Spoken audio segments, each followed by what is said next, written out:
Bonsoir, ici Charles Tisser. Ben non, c'est Madame Brassard.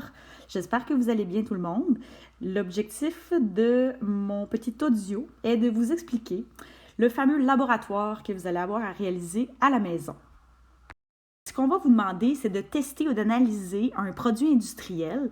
Alors, comme c'est indiqué dans le mandat, vous pouvez soit le comparer à un autre produit semblable ou le tester en fonction d'un message publicitaire qu'il véhicule. Je vais vous donner des exemples d'objets que vous pourriez analyser pour mieux comprendre le mandat. Alors, l'idée, c'est d'analyser l'efficacité d'un produit, comme par exemple l'efficacité de différentes couches pour bébé. Alors, vous pourriez simplement valider quel type de couche est la plus efficace pour absorber un liquide. Et là, à vous de choisir les différentes manipulations que vous allez faire pour obtenir plusieurs résultats qui vont vous permettre de répondre à votre question. Vous pourriez évaluer l'efficacité d'un rouge à lèvres qui supposément est de longue durée.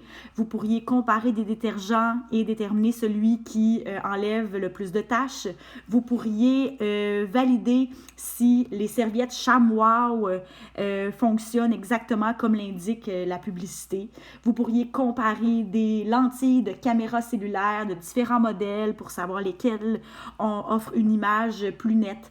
Alors, amusez-vous et choisissez un produit dont vous avez vraiment le goût d'analyser son efficacité. Et lorsque on sera de retour en classe à l'école, on pourra partager le fruit de nos recherches.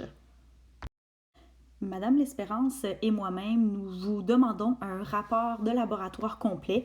Alors, c'est le dernier gros rapport complet que vous aurez à faire cette année. Nous vous demandons une remise en PDF sur Showbie au plus tard le 26 mars à 16h.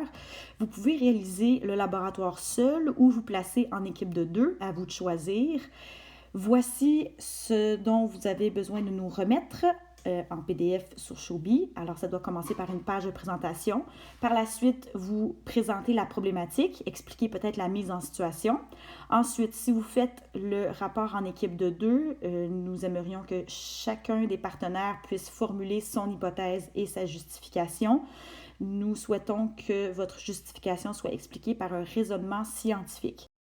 Ensuite, vous précisez les étapes générales de votre laboratoire en indiquant votre délimitation, ressortir également les variables dépendantes, indépendantes et les variables contrôlées. Nous vous demandons de ressortir l'ensemble du matériel que vous allez utiliser. Soyez précis. Au niveau du protocole, expliquez la méthode. Vous devez également organiser vos données sous la forme de tableaux et ou graphiques. Le graphique n'est pas nécessaire. Pour certains, il peut vous être utile. Je vais revenir sur le concept de données brutes versus transformées dans un instant dans la grille d'évaluation. Au niveau de l'analyse, vous expliquez chacun des résultats. Vous devez faire des liens avec la littérature scientifique, faire référence à vos sources, revenir sur vos hypothèses, évaluer la validité de la méthode. Nous vous demandons un minimum de 3 causes d'erreur pertinentes et expliquer les améliorations au protocole en suggérant 3 améliorations pour chacune de vos causes d'erreur. Et votre rapport se termine avec une belle bibliographie.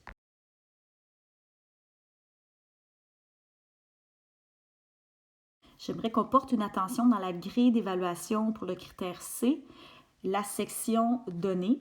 Alors, pour aller chercher les plus hauts niveaux pour cette section-là, c'est important de recueillir les informations et les organiser dans des tableaux, mais c'est important aussi de transformer les données. Comment est-ce qu'on fait pour transformer des données? Ça prend des calculs mathématiques, une façon de manipuler les données pour arriver à des nouveaux résultats. Alors, on peut par exemple calculer un pourcentage ou une proportion de quelque chose. On pourrait également faire un graphique et calculer un taux de variation pour une pente.